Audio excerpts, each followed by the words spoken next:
Good morning. Welcome to Grandma's Tiny Garden. I wanted to go ahead and give you guys an update on my green stock. I did a review a couple of months ago, but since I've been using it, I just wanted to update a few things. So here we go.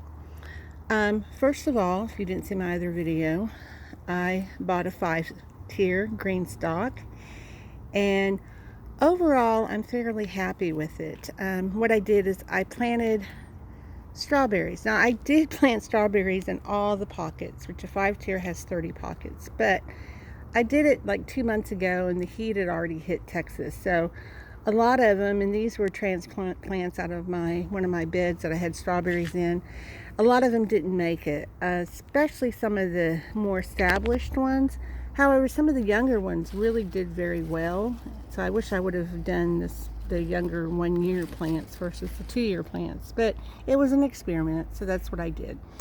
I'm getting a lot of runners on them now, so I'm going to be able to fill up this green stock. However, I'm going to leave this first tier empty, and I'll go into why I'm going to do that in a minute. So overall, I'm very happy with it. We had a fairly bad storm a couple of nights ago, winds up to 60 miles per hour. I don't know if it was a downdraft or if it was straight line winds, but some of my plants got damaged. One tomato got broke. A lot of my pots got turned over, especially these up here. Every one of them was turned over. In fact, a couple of them I moved over there. And then one of my tomatoes was broke, and even some of the pots back there, the taller ones, got turned over. So the winds were really bad.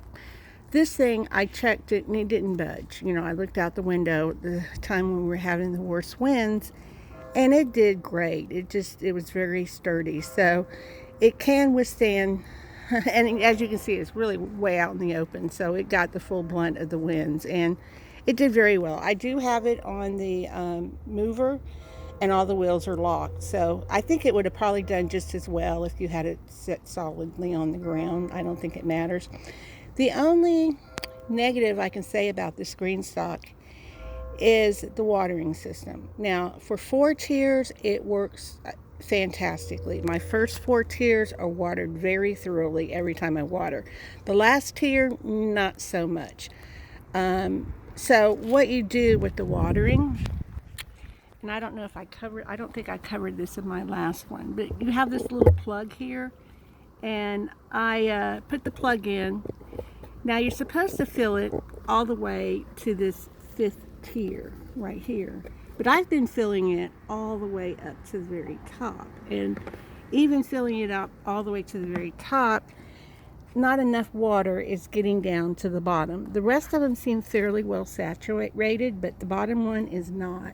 And another drawback is, a personal drawback more or less, is I am older and I do have arthritis, especially in my neck and my shoulders. So I'm finding it difficult when I want to fertilize. I mean, I could do it, it's just not comfortable. When I want to fertilize, I use liquid fertilizer. So I put it in a watering can, and I'm having a hard time lifting the watering can all the way up here. And I'm 5'6", almost 5'7", so I'm not short, but still I'm finding it difficult. And I think if you're young and healthy, you wouldn't have a challenge at all. So what I'm going to do, which is another really plus for these green stalks, is I'm going to take this top tier off of it, and I'm going to buy a 3-tier green stalk, and then I'll use this on my 3-tier, so I'll have 4 tiers. So I'll have 2 green stalks at 4 tiers. I want another green stalk to grow some of my herbs in, so I thought, well, that would be the perfect option for this. But overall, I'm very happy with it. I do highly recommend it, and if you want an affiliate link for it, which I think you save like $10, Roots and Refuge has one. I think also Homesteading Family has one. There's several on YouTube that you can get affiliate links. I'm not big enough to do affiliate links. I probably never will be. So, and I'm doing this more for a diary for myself anyway, so I'm not going to be, but you can go over onto one of theirs and do it. I do highly recommend this, and I think it would be great, and I may get this before October, get the other one, and go ahead and do some lettuces and spinach in it. I haven't talked to my husband about it yet, so we always, we always communicate to each other if we're going to spend more than $100, $200. So I'll talk to him, but I'm sure he'll be okay with it. And go ahead and get this before the heat sets in, or before the fall sets in, so I can grow some green vegetables, and then maybe come next spring do some herbs in it. But overall, the plants, the ones that survived, are doing very well. And this stuff here I did spray them with copper because we did have such a severe rain. I just didn't want to take any chances because they are so healthy right now. I want to keep them that way. I've had trouble with them in the back bed with fungus. Don't know if I will over here or not, but just in case. So anyway, I just wanted to give a very quick update. If you like this channel, please subscribe and give me a thumbs up. And I'll talk to y'all later. Have a nice day.